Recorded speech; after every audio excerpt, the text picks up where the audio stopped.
இயேசு எப்படியெல்லாம் பேசுகிறாரு, அந்த பேச்சில் என்னெல்லாம் தன்மைகள் இருக்குது என்பதை நம்ம கவனித்து வருகிறோம். நாம் உற்று நோக்க வேண்டிய ஒருத்தர் இருப்பாரானால் அது ஆண்டவர் மாத்திரமே. ஒரு முழு மனிதனாய் ஒரு மனுஷன் இந்த உலகத்தில் எப்படி சரியாய் பேச முடியும், சரியாய் வாழ முடியும் என்பது நமக்கு வாழ்ந்து காட்டி ஆண்டவர் பரலோகத்துக்கு சென்றிருக்கிறார். நம்ம கண்ணு முன்னாடி வைக்க வேண்டியவர் அவர் தான். அவர்கிட்ட தான் நம்ம கற்றுக்கணும் இல்லையா? அவர் தான் நம்ம ஃபோக்கஸாக இருக்கணும். எப்படிப்பட்ட ஒரு மிகச்சிறந்த வல்லமையான ஊழியக்காரர் இருந்தாலும் அவர் நம்முடைய ஃபோக்கஸாக இருக்கக்கூடாது. நம்முடைய ஃபோக்கஸ் ஆண்டவர் தான். நம்முடைய ஃபோக்கஸ் ஆண்டவர் தான். அவர் எப்படி ஃபோக்கஸ் பண்ணுறது? அவர் ஒரு ஃபோட்டோவில் இருக்கிறாரா, இல்லை ஒரு உருவமாக இருக்கிறாரா? அவர் எப்படி ஃபோக்கஸ் பண்ணுறது? அவர் எப்படி கவனிக்கிறது? ஒரு சூரியனை நம்மளால் பார்க்க முடியுது, ஒரு மரத்தை பார்க்க முடியுது, அதை உற்று நோக்கலாம். அதில் கனி இருக்கா இல்லையா அப்படின்னு ஒரு மரத்தை பார்க்கல, அது ஃபோக்கஸ் பண்ண முடியும். ஆண்டவர் எந்த உருவாக இருக்கிறாரு, நம்ம எப்படி ஃபோக்கஸ் பண்ணுறது? அவரையே எப்படி கவனிக்கிறதுக்கு எந்த உருவமாக இல்லையே. அவர் வார்த்தையாக இருக்கிறார். அவர் வார்த்தையாக இருக்கிறார். அந்த வார்த்தையை நம்ம உற்று நோக்கும்போது, வார்த்தை உணர்வு உடையவர்களாய் அந்த வார்த்தையை உற்றி கவனிக்கும் பொழுது இயேசு யார் என்று உங்களுக்கு புரியும். ஹல்லேலூயா. அவர் எப்படி பேசுகிறார், எப்படி நடக்கிறார், எப்படி செயல்படுகிறார், அவருடைய சிந்தை என்ன என்பதை நம்மளால் உணர முடியும். அதை உற்று நோக்கும் பொழுது அவருக்குள்ள சிந்தை நமக்குள்ளே வருகிறது. கிறிஸ்து இயேசுக்குள்ள சிந்தை நமக்குள்ளே வருகிறது. அவருக்குள்ளாக இருந்த அந்த வார்த்தை நமக்குள்ளே வருகிறது. அவருக்குள்ளாக இருந்த செயல்பாடுகள் நமக்குள் வருகிறது. அதனால தான் அவர் சொன்னார், என்னை விசுவாசிக்கிறவன் நான் செய்த கிரியைகளை தானும் செய்வான், இவைகளை பார்க்கலும் பெரிய காரியங்களையும் அவன் செய்வான்னு சொல்லியிருக்கிறார். நம்ம இயேசுவாக வாழ்வது மாத்திரமல்ல, இயேசுவையும் தாண்டி வாழ்வதற்கு அவர் நம்மை எதிர்பார்த்து இருக்கிறார். ஹல்லேலூயா. இயேசுவை தாண்டி இன்னும் பெரிய காரியங்களை செய்வதற்காய் தேவன் நம்மேல் வைத்திருக்கிற விசுவாசம் பெரிதாக இருக்கிறது. நாம் அவர் மேல் வைத்திருக்கிற விசுவாசத்தை காட்டிலும் அவர் நம்மேல் வைத்திருக்கிற விசுவாசம் மிக பெரியதாக இருக்கிறது. ஹல்லேலூயா. அதனால் இதை கவனத்தில் வைங்க. இயேசுடைய வார்த்தைகளை நம்ம கவனித்து வருகிறோம். இன்னைக்கு நாம சில வசனங்களை முன் உதாரணமாக காட்டிட்டு நம்ம எப்படியெல்லாம் பேசக்கூடாதுன்னு கொஞ்சம் நெகட்டிவாக பார்க்கலாம். எப்படி ஒரு 2 பக்கங்கள் இருக்குல்ல எல்லாத்துக்கும்.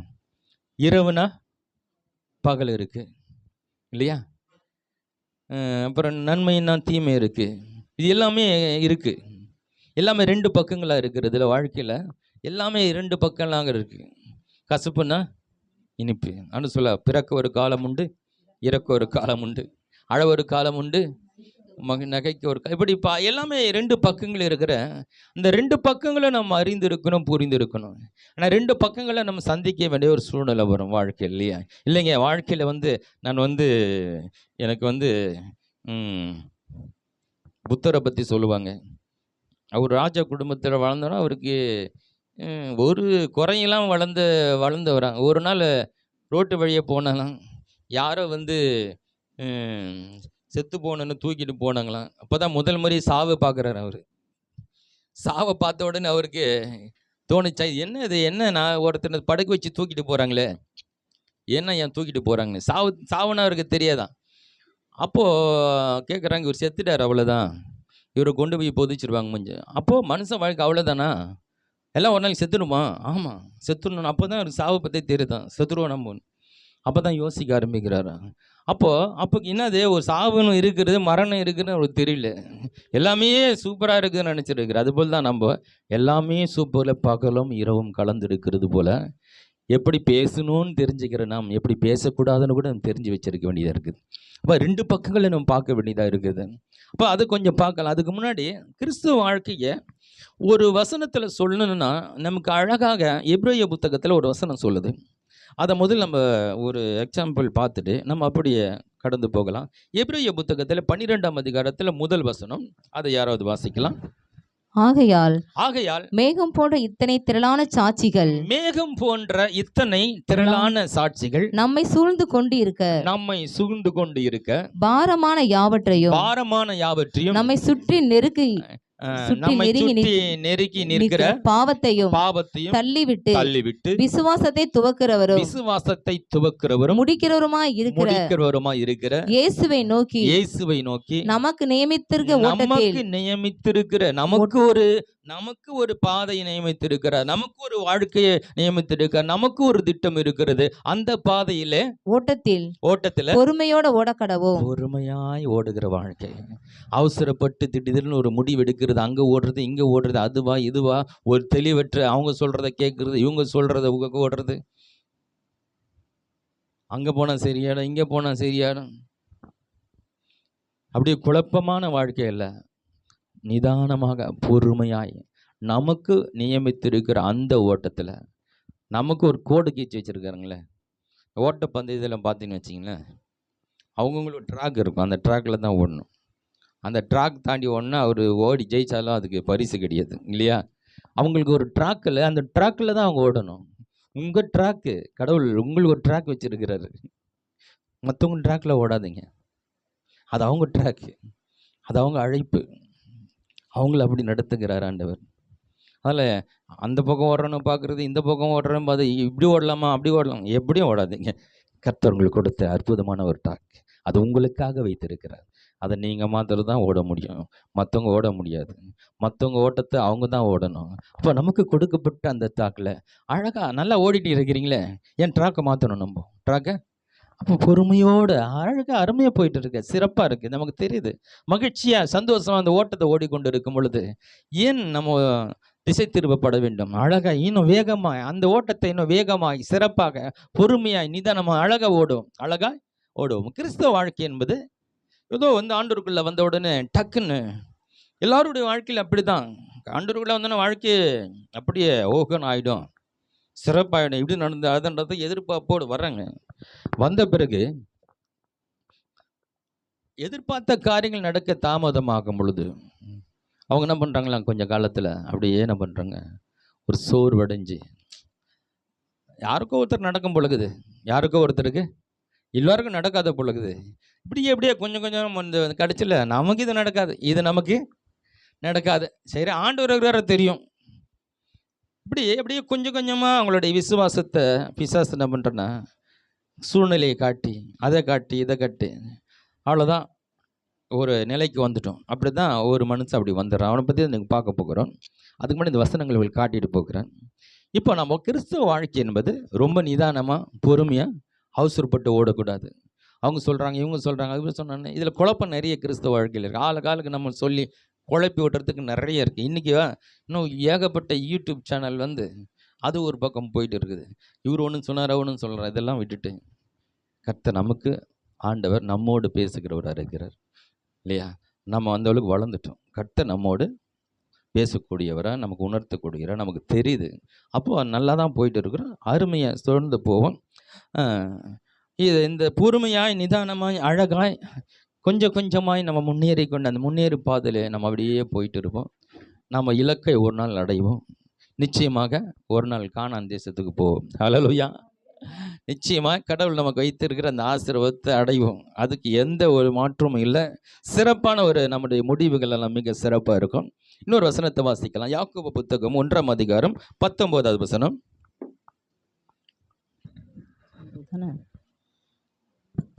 ஆகையால் என் பிரியமான சகோதரரே யாவரும் கேட்கிறதற்கு தீவிரமாயும் பேசுகிறதற்கு பொறுமையாயும் கோபிக்கிறதற்கு தாமதமாய் இருக்க கடவர்கள். இங்க 3 விஷயம் சொல்லப்படுது. ஒன்று, கேட்கிறதற்கு தீவிரமா, அதாவது கடவுளுடைய வார்த்தையை கேட்பதற்கு ஒரு தீவிரவாதி போல இருக்கணும். உயிர் போனாலும் தீவிரவாதிகளை பற்றி கேள்விப்பட்டிருக்கீங்களா? உயிரை கொடுக்க தயாராக இருப்பான். உயிரை, ஆமாம், தான் செத்து போவன்னு தெரியும். அவன் தன் உடம்புல பாம்பு கட்டிட்டு போய் என்னால் ஒரு 100 பேராவது சாகணும்னு சொல்லிட்டு அவனும் செத்து அங்கே இருக்கிற 100 பேரை சாகடிச்சிடுவான்.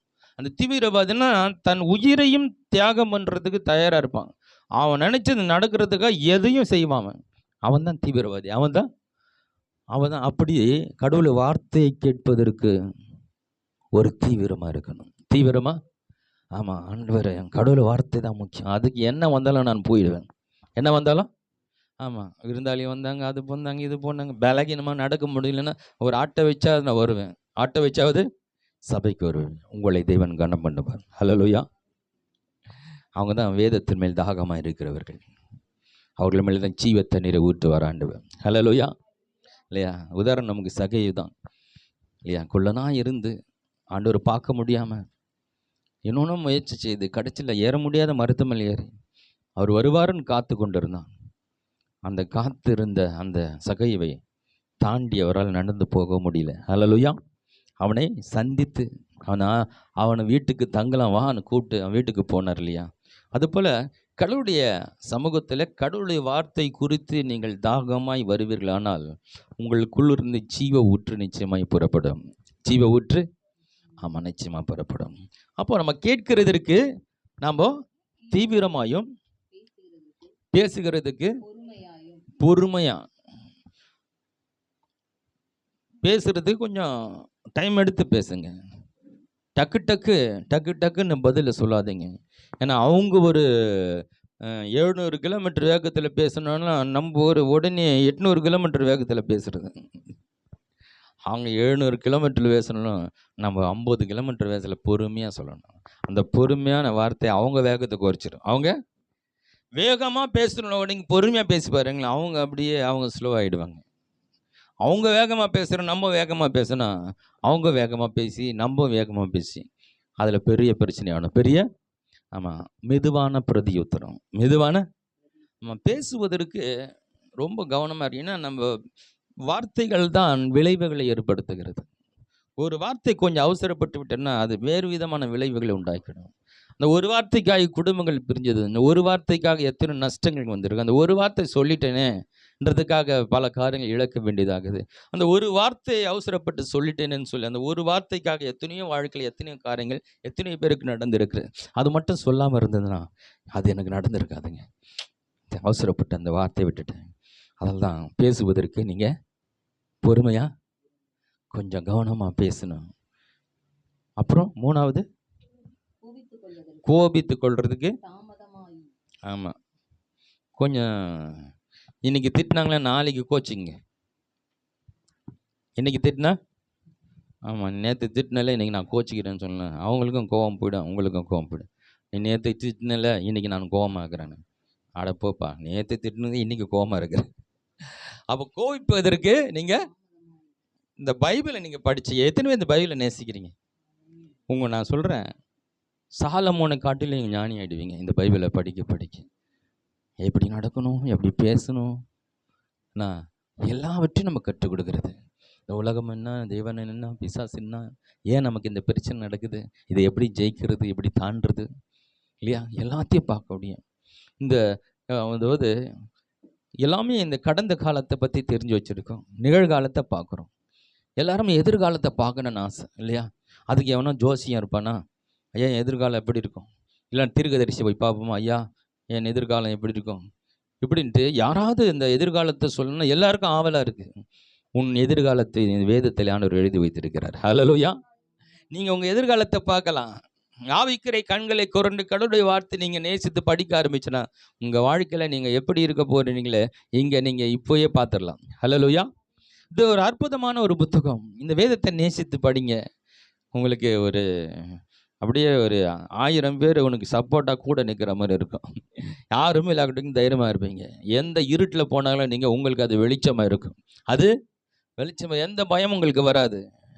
இன்னொரு வசனத்தை வாசிக்கலாம். நீதிமொழிகள் புத்தகத்தில் 11ஆம் அதிகாரம் 13ஆம் வசனம்.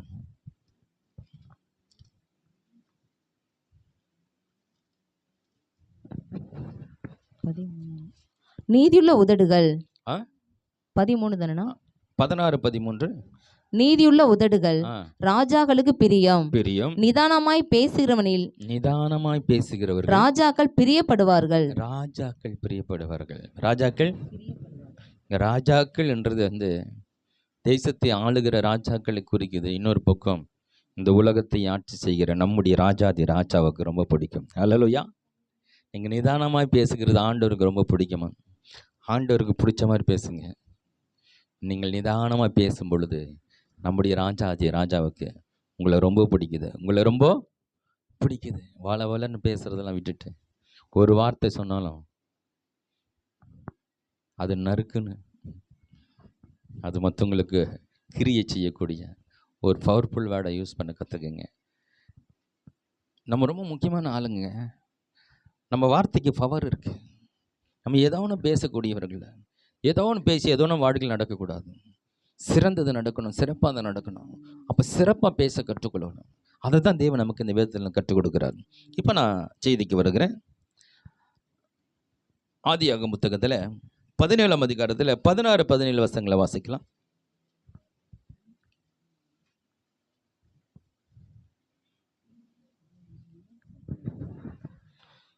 16ல 17 17ஆம் அதிகாரத்தில் 16, 17 வசனங்கள். நான் அவளை ஆசீர்வதித்து அவளாலே உனக்கு ஒரு குமாரனை தருவேன்.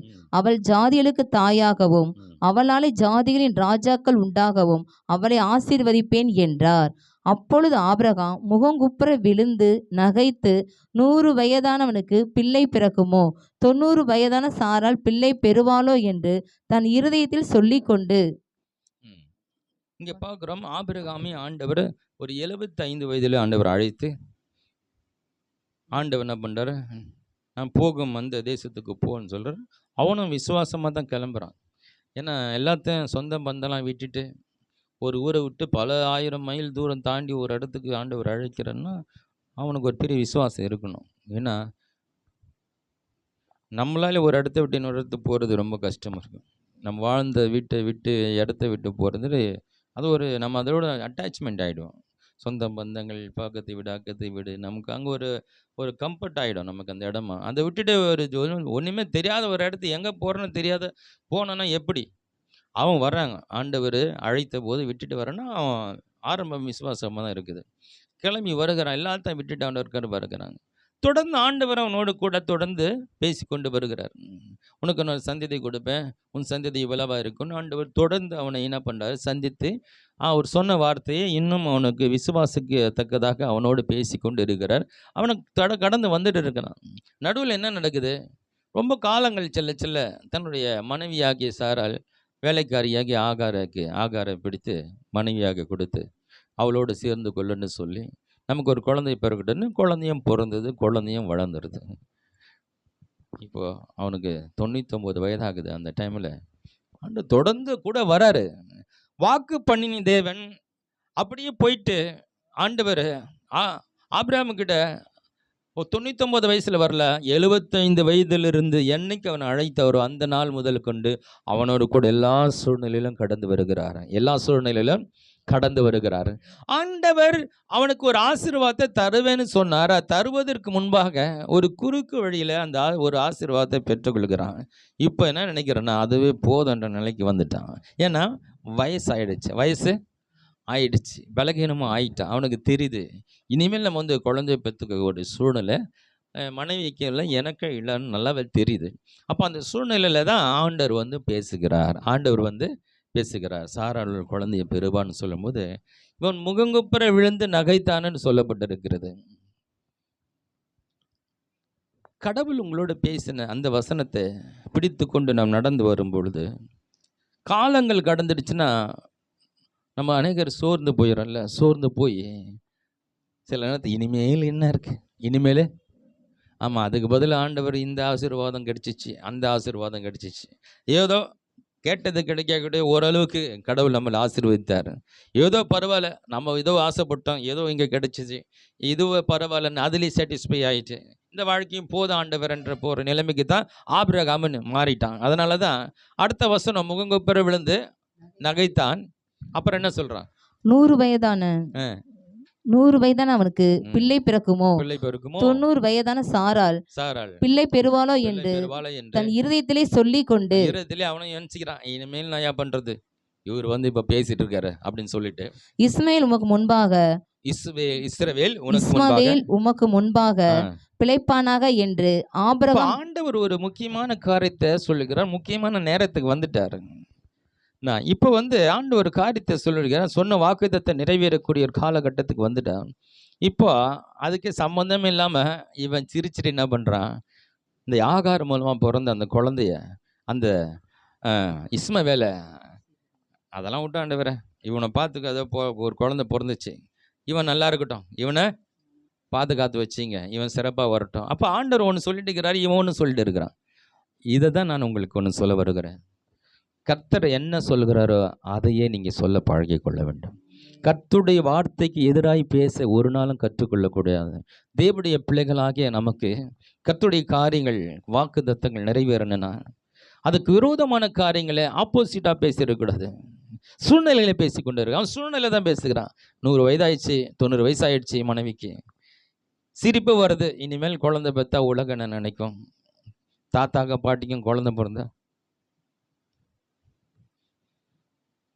உலகம் கேலி பண்ணல, அது இவனுக்கு சிரிப்பு வந்துடுச்சு. இனிமேல் தாத்தா பாட்டி ஆகிட்டோம், இனிமேல் குழந்தை பிறந்தா எப்படி? அவனுக்கு சிரிப்பு வருது.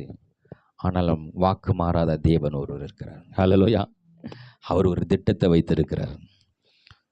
இப்போ அவனுக்கு கொஞ்சம் பலன் இருந்தது. அந்த பலத்தில் தான் ஆகாரோடு சேர்ந்து ஒரு குழந்தைய பெற்றுக்கிட்டான்றது உண்மை. ஆனால் இப்போ அந்த பலனும் இல்லை. அந்த பலனும் அப்போ இது வரைக்கும் அவன் என்ன நினச்சிருக்கான்?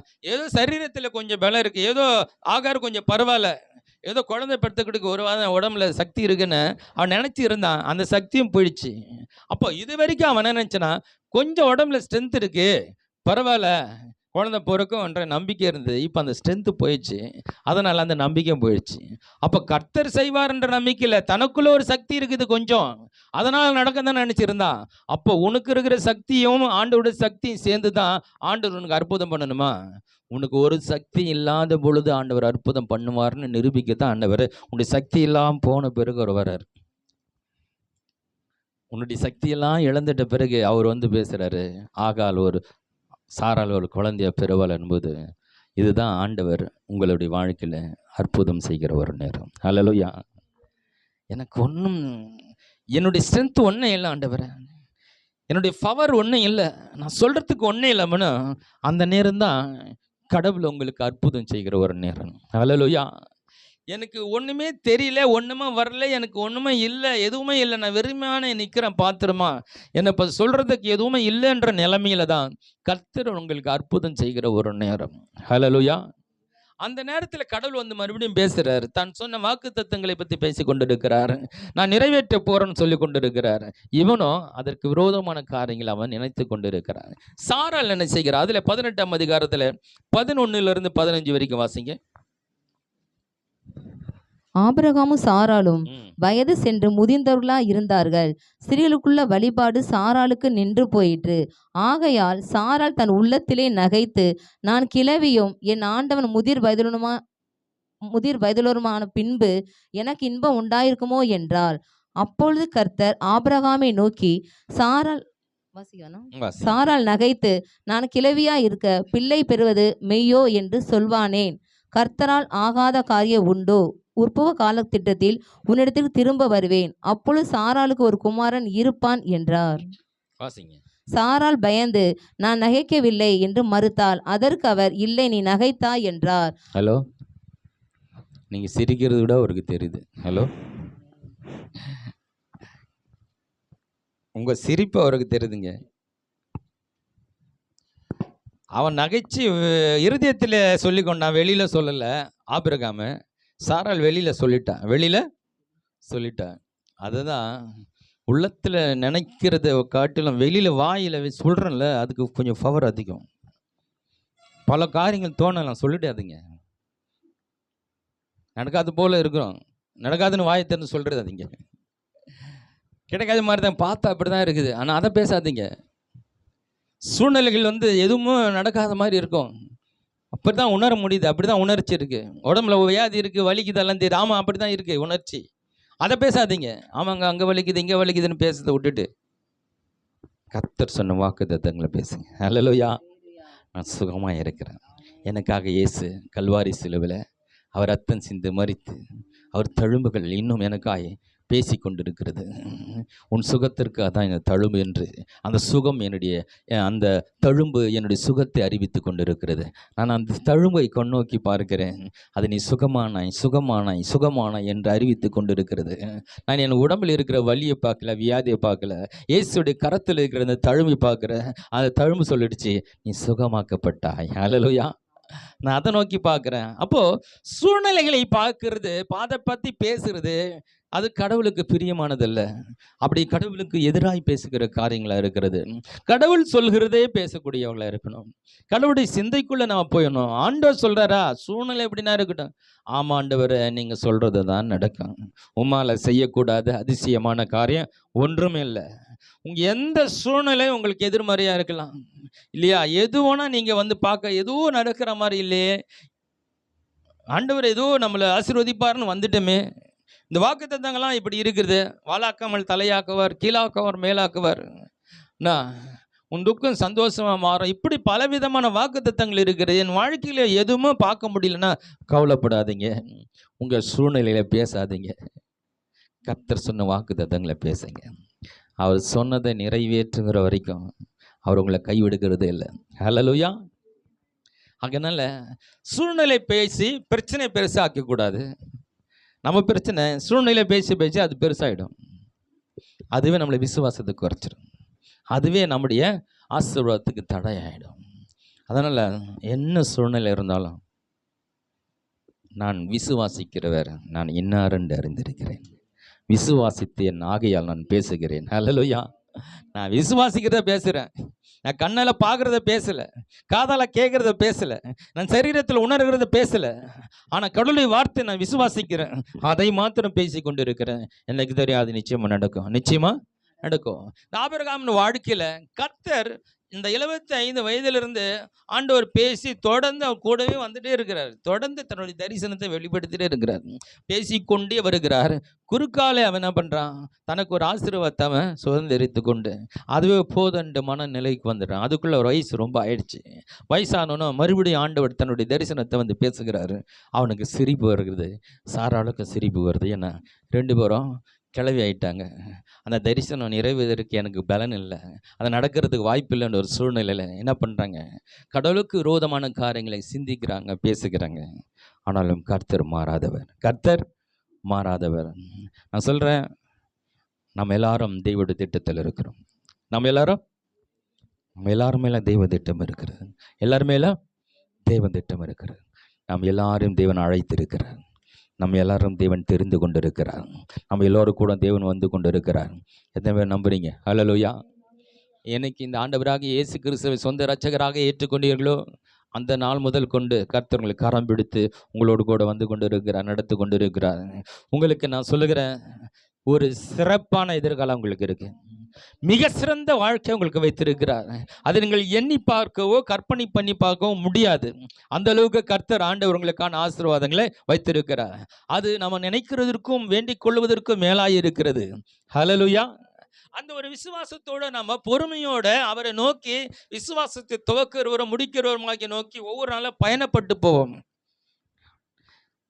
எனக்கு ஆண்டவர் சிறப்பான வாழ்க்கை வைத்திருக்கிறார்.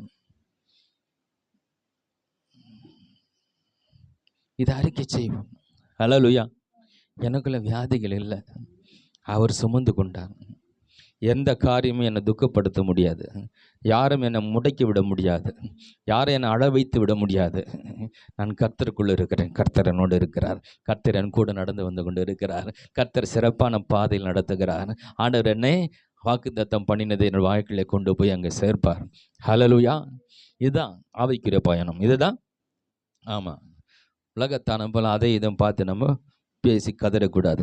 இன்னொருத்தர் நான் உங்களுக்கு காட்டுகிறேன். லூக்கா எழுதின சுவிசேஷம் 1ஆம் அதிகாரம் 5 தொடர்ந்து சில வசனங்களை வாசிக்கலாம்.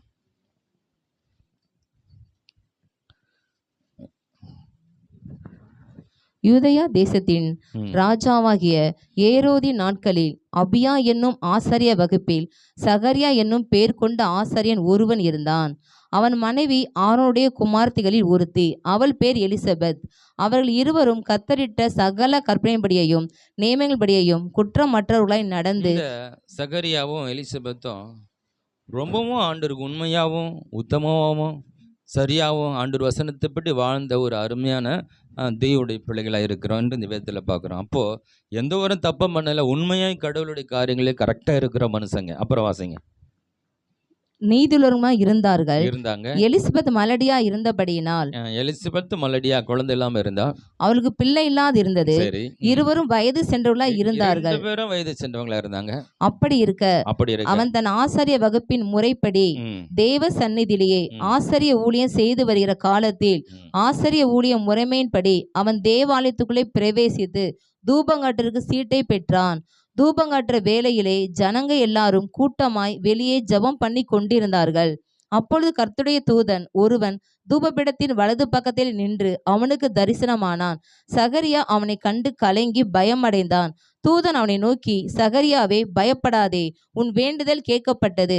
உன் மனைவியாய் எலிசபெத் உனக்கு ஒரு குமாரனை பெறுவாள். அவனுக்கு யோவான் என்று பெயரிடுவாயாக. உனக்கு சந்தோஷமும் மகிழ்ச்சி உண்டாகும். அவன் பிறப்பு நிமித்தம் அநேக சந்தோஷப்படுவார்கள். அவன் கர்த்தருக்கு முன்பாக பெரியவனாயிருப்பான். திராட்சரசம் மதுவும் குடியான். தன் தாயின் வயிற்றில் இருக்கும் போதே பரிசுத்த ஆவினால் நிரப்பப்பட்டிருப்பான். அவன் இஸ்ரவேல் சந்ததியாரில் அநேகரை அவர்கள் தேவனாகிய கர்த்தரிடத்துக்கு திருப்புவான். பிதாக்களுடைய இருதயங்களை பிள்ளைகளிடத்திற்கு கீழ்ப்படியாதவர்களை நீதிமன்ற ஞானத்திற்கு திருப்பி உத்தமமான ஜனத்தை கர்த்தருக்கு ஆயத்தப்படுத்தும்படியாக அவன் எலியாவின் ஆவியையும் பலமும் உடையவனாய் அவருக்கு முன்னே நடப்பான் என்றான். அப்பொழுது சகரியா தேவதூதனை நோக்கி, இதை நான் எதனால் அறிவேன்? நான் கிழவனாய் இருக்கிறேன், என் மனைவி வயது சென்றவளாய் இருக்கிறாளே என்றான். தேவதூதன் அவனுக்கு பிரதியுத்தரமாக, நான் தேவ சந்நிதியிலேயே நிற்கிற காபிரியேல் என்பவன். உன்னுடனே பேசவும் உனக்கு இந்த நற்செய்தி அறிவிக்கவும் அனுப்பப்பட்டு வந்தேன். இதோ தகுந்த காலத்திலே நிறைவேறப் போகிற என் வார்த்தைகளை நீ விசுவாசியாதபடியினால் இவைகள் சம்பவிக்கும் நாள் மட்டும் நீ பேசக்கூடாமல் ஊமையா இருப்பாய் என்றான்.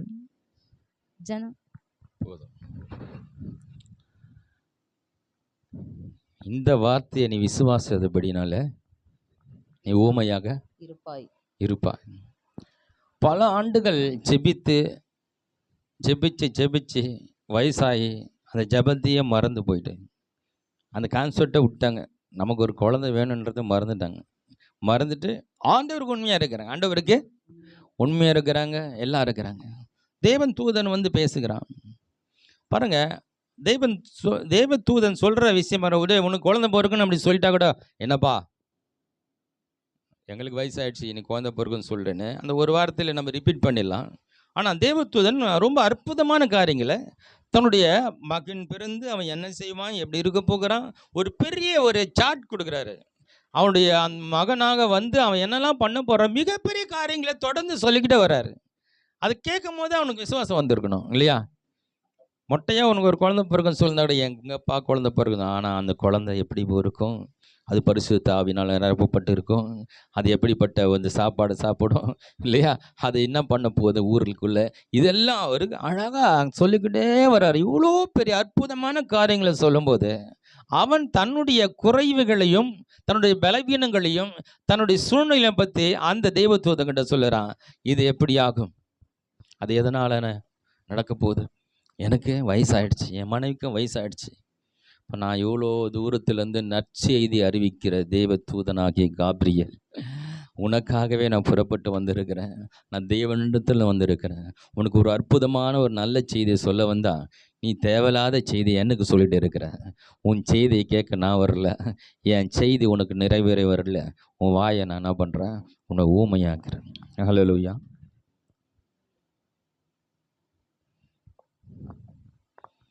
நான் கொஞ்சம் காலையில் யோசித்தேன், இது வரைக்கும் யோசிக்காத ஒரு யோசனை வந்தது. தேவ தூதனுக்கு ஒரு தேவ மனிதனுடைய வாயை கட்டுறதுக்கு ஒரு அதிகாரம் இருக்குது, ஊமையாக்குறதுக்கு ஒரு அதிகாரம் இருக்குது இல்லையா? ஏன்னா தேவன் வந்து இயேசு கிறிஸ்துக்கு முன்பாக எலியாவிய ஆவியுடைய ஒரு மனிதனை அனுப்பணும், வழியை ஆயத்தப்படுத்தணும், அவர் ஒரு திட்டம் போட்டிருக்கிறார். இயேசு கிறிஸ்துக்கு குறித்த காலத்துக்கு முன்னாடி யோவான் பிறக்கணும், அவன் எலியாவின் ஆவியுடையவனாக இருக்கும், அவனுக்கு ஆண்டவருக்கான வழியை ஆயத்தப்படுத்துகிற ஒரு மிகப்பெரிய வேலையை யோவான் மேலே வைத்திருந்தார். அதற்காக இந்த சகரியாவையும் எலிசபெத்தையும் மாந்தர் தேர்ந்தெடுத்து வைத்திருக்கிறான். பாருங்கள், அந்த திட்டம் அவங்களுக்கு புரியல. பாருங்கள், எதை வயசாயிச்சா முடிஞ்சு போச்சு கதை, ஆண்டவருக்கு ஊழியம் செஞ்சுட்டு நம்ம அப்படியே போயிடலான்னு நினச்சிட்டாங்க. ஆனால் நம்முடைய ஆண்டவரோ மாபெரும் திட்டத்தை வைத்திருக்கிறார். மாபெரும் பாருங்க, நிறைய நேரத்தில் நம்ம தெய்வ திட்டத்தை புரிஞ்சுக்கிறது இல்லை. காலங்கள் கடந்து போகும் பொழுது அப்படியே சலிச்சு போயிட்டு ஏதோ ஒரு வாழ்க்கை வாழ்ந்துட்டு ஏதோ போதாண்டு வர இந்த போயிடல. சில காரியங்கள் நமக்கு கிடைக்க தாமதமாகும் போது ஏதோ ஒரு பெரிய திட்டம் இருக்குது நம்ம மேலே. கேட்டது உடனே கிடைக்கலன்னா கோச்சிக்காதீங்க. நீ நினச்சது உடனே நடக்கலன்னு சோர்ந்து போகாதீங்க. மிக சிறந்த ஆசீர்வாதம் உங்களுக்கு கிடைக்க போகிறது. ஹல்லேலூயா. ஆண்டவரே, நான் பிரயாசப்பட்டேன், எல்லாம் பட்டேன், ஒன்றும் நடக்கலையே, கவலைப்படாதீங்க. நீங்கள் ஆண்டவரோட திட்டத்தில் இருக்கிறீங்க. கர்த்தர் உங்களை பார்த்து கொண்டு இருக்கிறார். உங்களுடைய நினைவுகளை அறிந்திருக்கிறார். உங்களுக்கு என்ன செய்யணும், எப்படி செய்யணும் நல்லா அறிந்திருக்கிறார். அவரால் கூடாத காரியம் ஒன்றுமில்லை. உங்களுக்கு சிறந்த வாழ்க்கையை வைத்திருக்கிறார். நற்செய்தி அறிக்கும்படியாக அந்த காபிரியேலின் தூதன் வந்து சகரியாவோட பேசி கொண்டு இருக்கிறான். அந்த கான்செப்டுக்குள்ளே அவன் போல. அவர் சொன்னதை கொஞ்சம் கூட உள்வாங்கிக்கவே இல்லை. கொஞ்சம் கவனித்திருந்தா கூட அவனுக்கு விசுவாசம் வந்துட்டு இருக்கும். ஐயா, தேவ தூதன் வந்து இறங்கி பேசுகிறான், எவ்வளோ அற்புதமான ஒரு சம்பவம் இல்லைங்க. நம்ம கூட கொஞ்சம் விசுவாசம் வந்துருக்கோம். திடீர்னு இங்கே வந்து தேவ தூதன் இறங்கி வந்து இங்கே யாராவது ஒருத்தர் பேர் சொல்ல எழுந்திருப்பான், கர்த்தர் உனக்கு இதை செய்யறாருன்னா உங்களுக்கு விசுவாசம் வரதா? யாரோட சொல்ற தீர்க்கதரிசிலாம் நம்பிடுக்கிறீங்க. தேவ தூதன் வந்து சொல்ல நம்புவீங்களா? நம்புவீங்களா? பாரு, அவனுக்கு நம்பிக்கை வரல பாருங்க. அவனுக்கு வயசாயிடுச்சு, என் மனைவிக்கு வயசாயிடுச்சு. ஏன்னா இது ரொம்ப நாளாக பேசிட்டு இருக்கிறான். அவன் திடீர்னு சொன்ன வார்த்தை இல்லை, தன் பலவீனத்தை பேசுறது வழக்கமாயிடுச்சு அவனுக்கு. எங்களுக்கு வயசாகிடுச்சிங்க, எழுந்துக்க முடியல, நடக்க முடியல, ஏதோ பூரா இருக்கிற காலம் இருக்குமானவருக்கு ஏதாவது செஞ்சுட்டு போவோம். இப்படியே பேசி பேசி தான் அதே அவன் இதயத்தில் நிறைந்து இருக்கிறதுனால தான் தேவதூதன் வந்தது கூட பெருசாக தெரியல. அவன் பெரிய காரியம் சொல்லி கொண்டு என் வாழ்க்கையில் நடக்கிற அற்புதமான காரியங்களை பேசி கொண்டு இருக்கிறான். அதை கூட அவன் கவனிக்க முடியல, அதை கூட கவனம் செலுத்த முடியல. அவன் சொல்லி சொல்லி இதயத்தை நிரப்பி வச்சுக்கிற காரியத்தை திரும்ப சொல்லி கொண்டு இருக்கிறான். எனக்கும் வயசாயிடுச்சு, என் மனைக்கும் வயசாயிடுச்சு. பார்த்தாரு, எவ்வளோ பெரிய திட்டத்தை நான் பேசியிருக்கிறேன் இல்லையா? இயேசுவுக்கு ஞானஸ்தானம் கொடுக்குற ஒரு மகனை நீ பெற்றெடுக்க போகிறான். எவ்வளோ பெரிய ஒரு மனிதன், கடைசி தீர்க்கதரிசி. அவன் வயிற்றுல பிறகுன்னு திட்டத்தோடு வந்து அறிவிச்சுக்கிட்டு எதுவுமே விளங்காமல் எதுவுமே புரியாத என்ன நீ சொன்னதையே சொன்ன தேஞ்சு போன ரெக்கார்டு மாதிரி என்ன பண்ணுகிற, எனக்கு அது இல்லை, எனக்கு இது இல்லை, எனக்கு இப்படி தான் அப்படி தான் பேசுகிறத விட்டுட்டு கர்த்தருடைய வார்த்தைக்கு கொஞ்சம் செவி கொடுங்க. ஹல்லேலூயா. தேவ தூதனாய் கர்த்தர் தேவ மனிதர்களை நிற்க வைத்து பேசி கொண்டு இருக்கிறார். தேவ மனிதர்களும் தேவ தூதர்கள் என்று வேதம் சொல்லுகிறது. அவர்கள் உங்களுக்கு ஒரு நல்ல காரியத்தை வேதத்திலிருந்து சொல்லும்போது அப்படி கர்த்தர் எனக்காக தான் பேசுகிறாரு நீங்கள் விசுவாசிங்க. இவர் சொல்லிட்டு தான் இருப்பார், இங்கே பிரச்சனை வேறு மாதிரி இருக்குது அப்படி நினச்சிருந்தீங்களா இந்த சகரியா போல் அது உங்களுக்கு எட்டாக்கனியாக போயிடும். ஹல்லேலூயா.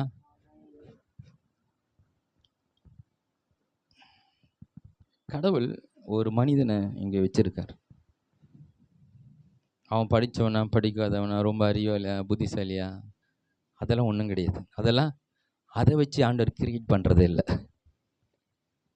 ஆண்டு தம்முடைய வார்த்தை கொண்டு தான் கிரியேட் பண்ணுறாரு. ஹல்லேலூயா. நான் நிறைய பேர் பார்த்துருக்கேன், அவங்களுக்கு ஒன்றுமே தெரியாது. கர்த்தர் அவங்க ஜெபத்தை கேட்டு நிறைய மிராக்கிள் பண்ணுவார். அவங்கள பார்த்தா ஒன்றும் படிக்கவும் தெரியாது, ஒரு நாகரிகமாக இருக்க மாட்டாங்க. அவங்க ஒரு வித்தியாசமான ஆட்களாக இருப்பாங்க. கொஞ்சம் அப்படியும் சில காரியம் நடக்கிறது இல்லையா? எனக்கு தெரிஞ்ச ஒருத்தர் இருக்கிறார். அவர் வந்து உங்கள் தலைமையில் வந்து ஜெபம் பண்ண போனால் தலைமையில் ஒரு கட்சிப்பை போடுவார். கட்சிப்பை போட்டுட்டு கோட்டுவா விட்டு இப்படி இப்படின்னு பண்ணுவார். கோட்டுவா விட்டு அந்த ஆவியை மேலே அனுப்புகிறார். ஏதோ பண்ணுவார் அவர், ஆனால் ஜெபம் பண்ணுவார். ஆனால் அவர் ஜெபிச்சு நிறைய பேருக்கு சுகம் நடிச்சுன்னா அவர் லெட்டர் பேடெலாம் அடிச்சு இது மாதிரி வியாதி குணமாயிடுச்சுன்னு அவர் பண்ணுறதுல மற்ற ஒரு மாதிரியாக இருக்கும். பைபிளில் இல்லாத கதெல்லாம் பண்ணிக்கிறார் இவர். ஆனால் அவர் உள்ளத்தில் ஏதோ ஒரு ஆண்டவருக்கு ஏதோ உண்மையாக இருக்கிறார். அவர் தெரியாது அதை தான் பண்ணுறாரு. அதெல்லாம் வேதத்தில் சொல்லப்படலை. என்னாலும் அவர்கிட்ட ஏதோ ஒன்று இருக்குது, ஏதோ ஒன்று அவர் ஜெபத்தை கேட்டு 4 பேர் சுகம் கிடைக்குது இல்லையா? அவர் ரொம்ப படித்தவரா படிக்காத தெரியல. அப்போது கடவுள் வந்து ஒரு மனிதனை எந்த விதத்தில் எப்படி பயன்படுத்துகிறாருன்னு நம்ம கணக்கிட்டு சொல்ல முடியல. ஆனாலும் அவன் உண்மையாக ஆண்டவர் அங்கே நிற்கும் பொழுது அவனை கொண்டு எப்படியாக கிரியேட் பண்ணுறார், எப்படியாவது கிரியேட் பண்ணுறாரு. இந்த மாதிரி நிறைய காரியங்கள் சொல்லிட்டு போகலாம். நிறைய காரியங்கள் நான் கவனிச்சிருக்கிறேன். வித்தியாச அனுபவங்கள்லாம் நான் பார்த்துருக்குறேன். அது ஏன் நடக்குது ஆண்டவரை, இவங்க இப்படிலாம் பண்ணுறது வேதத்தின் அடிப்படையில் இல்லை. இருந்தாலும் அவங்க கடவுளை நாமத்துக்காக நின்று அவங்களால ஒரு 4 பேர் ரட்சிக்கப்படுறாங்க. அவங்கள கொண்டு அவங்களுக்கு தெரிஞ்சதை வச்சு ஏதோ பண்ணுறாங்க. அதை தேவன் மதிக்கிறார். அப்போது ஒரு ஊழியக்காரனே ஒருத்தரை கனம் பண்ணும்போது அவர் படித்தோரா படிக்காததே என்னமில்ல, அவர் அவர் மதித்து அவர்கிட்ட போகும்போது அவருடைய ஜெபத்தை ஆண்டவர் கேட்கிறார். ஹல்லேலூயா. ஏலி தேவன் எச்சரிக்கிறாரு. ஏன்பா பிள்ளைங்களை இப்படி வளர்த்து வச்சிருக்கிறேன், இவங்க இப்படி தப்பு பண்ணுறாங்களே, நீ கேட்க மாட்டியாங்க. ஆண்டவர் ஏலி எச்சரிக்கிறார். ஆனால் ஏலி சரியான அந்த ஒரு ஆசிரியர் அங்கே இல்லைன்னு நமக்கு தெரியுது. அப்போது அந்த இடத்துல ஒரு அம்மா ஜெபம் பண்ணிட்டு இருக்குது. அந்த அம்மாவை கூட இவரால் புரிஞ்சுக்க முடியல. இவர் என்ன சொல்கிறாரு, ஏம்மா குடிச்சிட்டு காலையில் என்னம்மா எங்கள் சபையில் உட்காந்து நீ பணம் திட்டிக்கிற அப்படின்னு சொல்கிறார். அவ சொல்கிறா, நான் இருதயம் கிளேசமுள்ள ஸ்தோரி, என் இருதயத்தை ஊட்டி நான் ஜெபித்து கொண்டு இருக்கிறேன். நான் சத்தம் போடலைங்க, ஆனால் வாய் இப்படி வாய் மட்டும் அசைது. அவன் நினச்சான் குடிச்சிட்டு ஏதோ உளறன்னு நினச்சிட்டான். அவன் வாய் சத்தமாக சொல்லலை, ஆனால் உள்ளத்திலிருந்து இருதயத்தை ஊற்றி ஜெபித்து கொண்டு இருக்கிறான். அதை கூட அவரால் புரிஞ்சிக்க முடியலன்னா பார்த்துங்க ஏலி எப்படிப்பட்டவர்னு. ஆனால் ஏலி சொல்கிறான், கர்த்தர் உன் ஜெபத்தை கேட்டு நீ எதுக்கு விண்ணப்பம் பண்ணி அதை செய்வார்னு சொன்னபோது அந்த வார்த்தையை தெய்வன் கனப்படுத்துகிறார். ஹல்லேலூயா. அப்போ ஊழியக்காரன் எப்படி இருக்கிறன்னு ஆராய்ச்சி பண்ணுறதில்ல, அந்த ஊழியக்காரன் கர்த்தர் அங்கே வைத்திருக்கிறார். ஹல்லேலூயா. அவர் தான் அங்கே வச்சிருக்கிறார். அவனு சொந்த வாழ்க்கையை குறித்து அவர் கேள்வி கேட்பார். அவர் தவிர அவர் கேட்பார், ஏன்பா அப்படி பண்ணேன்னு. நாம் கேட்குற அது நம்ம வேலை இல்லை, அது அவங்களுடைய காரியங்களை குறித்து கேட்குறது அது நம்முடைய வேலை இல்லை. ஆனால் அவங்க நிறுத்தி வச்சிருக்கிறாரு. அவரை நம்பி ஒருத்தன் போய் அவர் கடவுளில் மனிதன் என்று நம்பி நிற்கும்போது அவர் ஜெபிச்சா அற்புதம் நடக்கும். ஹல்லேலூயா. ஏன்னா அது அவருடைய ஊழியக்காரனால அங்கே நிற்க வைத்திருக்கிற அவர் தான். அவர் அங்கேருந்து தூக்கிட்டாருன்னா ஒன்றும் இல்லை, அங்கே இருக்கிற வரைக்கும் அவர் சொன்னால் நடக்கும். ஹல்லேலூயா. அப்படி தான் என்ன கடவுளுடைய மனுஷங்களை ஆண்டவர் கனப்படுத்துகிறார். இன்னும் ஒரு சம்பவத்தை நம்ம வாசிக்குமா? யோசுவா புத்தகத்தில் 6ஆம் அதிகாரத்தில் 9, 10 வசனங்கள் வாசிக்கலாம். எக்காலங்களை ஊதுகிற ஆசாரியருக்கு முன் யுத்த சன்னத்தாரானவர்கள் நடந்தார்கள். பின்தண்டு எக்காலங்கள் ஊதப்படும் போது பெட்டிக்கு பின் சென்றது. யோசுவா ஜனங்களை நோக்கி, நான் சொல்லும் நாள் மட்டும் நீங்கள் ஆர்ப்பரியாமலும் உங்கள் வாயினால் சத்தம் காட்டாமலும் உங்கள் வாயில ஒரு வார்த்தையும் பேசாம உங்கள் வாயிலிருந்து ஒரு பேச்சும் புறப்பட வேண்டாம். ஆர்ப்பரியுங்கள் என்று உங்களுக்கு நான் சொல்லும் நாளிலே ஆர்ப்பரிப்பீர்களாக கட்டளையிட்டிருந்தார். இங்க பாருங்க, எரிகோ மதில் மிகப்பெரிய ஒரு இஸ்ரவேல் ஜனங்களுக்கு ஒரு தடையாக நிற்குது. அதை தாண்டி அவங்களால போக முடியல. அந்த மதிலா மிகப்பெரிய மதில். அந்த மதில்களுக்கு மேலே வீடு கட்டியிருக்காங்கன்னா அந்த மதிலுடைய அகலம் எவ்வளோ இருக்கும் பாருங்க. அதை இடிக்கவும் முடியாது, அதை தாண்டவும் முடியாது. அப்படிப்பட்ட ஒரு பாதுகாப்பான ஒரு மதிலாக இருக்குது அந்த எரிகோ கோட்டை. ஆண்டவர் சொல்றாரு, நீங்கள் 6 நாளாலும் அந்த எரிகோ கோட்டையை சுற்றி வரணும். யோசுவா சொல்றாரு, எக்காலம் ஊதுவோம் எல்லாம் பண்ணுவோம், ஆனால் நீங்கள் வாயை திறந்து ஆமாம் நீங்கள் பேசிட்டு வாங்கன்னு சொல்லியிருந்தா என்ன இருக்கும்? அதை சுற்றி வர்றதுக்குள்ள, அந்த எரிகோவை சுற்றி வர்றதுக்குள்ள இவங்க என்னெல்லாம் பேசியிருப்பாங்க. ஆண்டவர் கிரியை செய்யாதபடிக்கு அவிசுவாச காரியத்தை பேச என்ன ஆண்டவர் அற்புதம் பண்ணுறதுக்கு நம்மளை எதுக்கு நடக்க வைக்கிறாரு? இவர் பண்ண வேண்டியது தானே. இவர் ஆண்டவர் ஒரு சிஸ்டம் வச்சிருக்கிறாரு, ஆண்டவர் திட்டம் வைத்திருக்கிறாரு. அது நமக்கு சில காரியங்கள் புரிஞ்சிக்க முடியும். ஏன் இதை சுத்த வைக்கிறாரு? பைபிள் அநேக காரியங்கள் நமக்கு புரிஞ்சுக்க கஷ்டமாக தான் இருக்கும். ஏன்னா அது ஆண்டவர் அறிவுக்கு அந்த அளவுக்கு ஆண்டவர் அவருடைய திட்டத்தில் இருக்குது. சில காரியங்கள் நமக்கு புரிஞ்சு கஷ்டமாக இருக்கும். நம்ம கண்ணை மூடிட்டு ஆண்டவர் சொல்கிற கம்முன்னு செய்யணும். ஹல்லேலூயா. அவன் தான் இந்த உலகத்தில் மிக சிறந்த ஞானி. ஏன் ஆண்டவரே இப்படி ஆண்டவரேன்னு கேள்வி கேட்குறத விட்டுட்டு, ஆண்டவரை நீ சொன்னால் கரெக்டாக இருக்கா, 100% சூப்பராக கரெக்டாக யோசித்து சொல்லியிருப்பீங்க. கண்ணை மூடிட்டு நீங்கள் சொன்னால் நான் கீழ்ப்படுகிறேன்ற ஒரு நிலைக்கு வந்துட்டிங்கன்னா கர்த்தர் உங்களை எடுத்து பயன்படுத்துறது ரொம்ப ஈஸி. ரொம்ப கர்த்தருடைய ஆசீர்வாதங்களை சுதந்திரத்துக் கொள்வது ரொம்ப ஈஸி. கிறிஸ்தவ வாழ்க்கை ரொம்ப ஈஸி. போராடி ஜபிக்கிற வேலையே கிடையாது. நீ கீழ்ப்படிந்துட்டா முடிஞ்சு போச்சு, எல்லாம் நடந்துடும். அப்போ நீ சொல்ல அந்த எரியாவை சுற்றி வரும்போது எக்காலம் ஊதலாம், எல்லாம் பண்ணலாம், ஆனால் உங்கள் வாயை மட்டும் திறக்கக்கூடாது. ஏன்னா வாயை திறந்தா அங்கே தான் பிரச்சனை, அங்கே தான் தேவையில்லாதான் பேசி இந்த தடையை உடைக்கிறது பதில் அந்த தடை பெருசாகிடும். அதனால் ஒன்றும் பேசக்கூடாது. நான் சொல்லும்போது நீங்கள் ஆர்ப்பரிக்கணும். ஆண்டவரை உயர்த்தி நீங்கள் துதிக்கணும். ஆர்ப்பரிக்கிறதுனா என்ன? சத்தமாக, இயேசுவே நீர் பெரியவர், நீர் அதிசயமானவர், நீ நல்லவர் என்று சொல்லி அவளுக்கு என்ன கடவுளை பற்றி தெரியுமா எல்லாரும் சத்தமாக என்ன பண்ணணும்? கடவுளை உயர்த்தி துதிக்கணும். இவ்வளோதான் கான்செப்ட். இதுதான் யோசுவா சொன்னார். 6 நாளும் ஒன்றும் பேசக்கூடாது. ஒன்றும் 7வது நான் சொல்லுவேன். அந்த நேரத்தில் என்ன பண்ண? எல்லாரும் கடவுளை உயர்த்தணும். அப்படி உயர்த்தும் போது தடைகள் உடைக்கப்படும். ஹல்லேலூயா. அந்த தடைகள் நீங்கும். எரிகோ கோட்டை அப்படியே எழுந்து விடும். ஹல்லேலூயா. அப்போ என்ன இதுல இருந்து புரியுதுன்னா, பேச வேண்டிய நேரத்தில் பேசணும், பேச வேண்டிய நேரத்தில் பேசணும், பேசக்கூடாத நேரத்தில் பேசக்கூடாது. எப்போ துதிக்கணுமோ அப்போ துதிக்கணும், எப்போ மௌனமாக இருக்கணும் மௌனமாக இருக்கணும். இப்போது கடவுள் அந்த டைமிங் ஃபிக்ஸ் பண்ணுறல, இந்த டைமில் நீ துதிக்கணும், இந்த டைமில் நீ வாயை திறக்காமல் இருக்கணும். அதெல்லாம் நமக்கு ஆண்டவர் அழகாக கற்றுக் கொடுக்குறார். அந்த வழியில் போகும் பொழுது நம்ம வாயை திறக்கக்கூடாதுன்னு சொல்கிறதுல வாயை திறந்து எல்லாத்தையும் கெடுத்து விட்டுறோம், எல்லாத்தையும் கெடுத்து விட்டுறோம். பேசக்கூடாத இடத்துல பேசக்கூடாது. அமைதியாக இருந்தால அந்த பாதி காரியம் சரியாயிடும். ஹலோ, நிறைய இடத்துல நீங்கள் அமைதியாக இருந்தால் பிரச்சனையும் சால்வ் ஆகிடும். அது அப்படி எலும்பு மேலே ஓடாது, அது ஒரு போர்க்களமாக மாறாது இல்லையா? அதுதான் ஆண்டவர் நம்ம கற்றுக் கொடுத்த. ஒரு கண்ணத்தில் இருந்தால் மறுகணத்தை, அந்த ரகசியம் அதுதான். என்னென்னா, அவன் ஆக்ரோஷமாக வந்து நம்மளை எதனா பண்ணலாம், நம்ம அமைதியாக ஒரு அடி வாங்கிட்டு பரவாயில்ல இன்னொரு அடி அடிக்கும் போது அவனோட வேகமாக குறைஞ்சிரும். வேகமாக அது திருப்பி அடிச்சா அவன் இன்னும் வேகமாக அடிக்க ஆரம்பிப்பான். நீ கோவமாக பேசினா அவன் கோவமாக பேசினா இன்னும் நீ கோவமாக பேச. இப்படி தான் சண்டைகள் உருவாக்குறது. பல சண்டைகள் உருவாக காரணம், ஒருத்தர் ஒன்று சொன்னோன்னு ஒருத்தர் இன்னொன்று வேகமாக சொல்லுவார், அவர் இன்னும் வேகமாக சொல்லுவார். உன் கூட 2 பேர் வருவாங்க, அவங்க கூட 2 பேர் வருவாங்க, எல்லாம் சேர்ந்து கட்சியில் எதுக்கு சண்டை போட்டுன்னே இருக்காது. குடத்தை எடுத்து அங்கே வச்சதுக்கு ஒரு சண்டை முடிஞ்சு போச்சு, அவ்வளோதான். குடம் இங்கேருந்து அங்கே தூக்கி வச்சதுக்கு இவ்வளோ ஊர் சண்டையாகி பலர் வெட்டிக்கினெல்லாம் செத்து போயிடுவான். அது எதுக்கு சண்டை போட்டேன்னு தெரியல, ஒரு வீராப்பு. அன்னைக்கு நேரங்களில் சைலன்ஸ் ஆகிடுங்க, அமைதியாகிடுங்க, கத்தர் பார்த்துக்கொள்வார். ஹல்லேலூயா.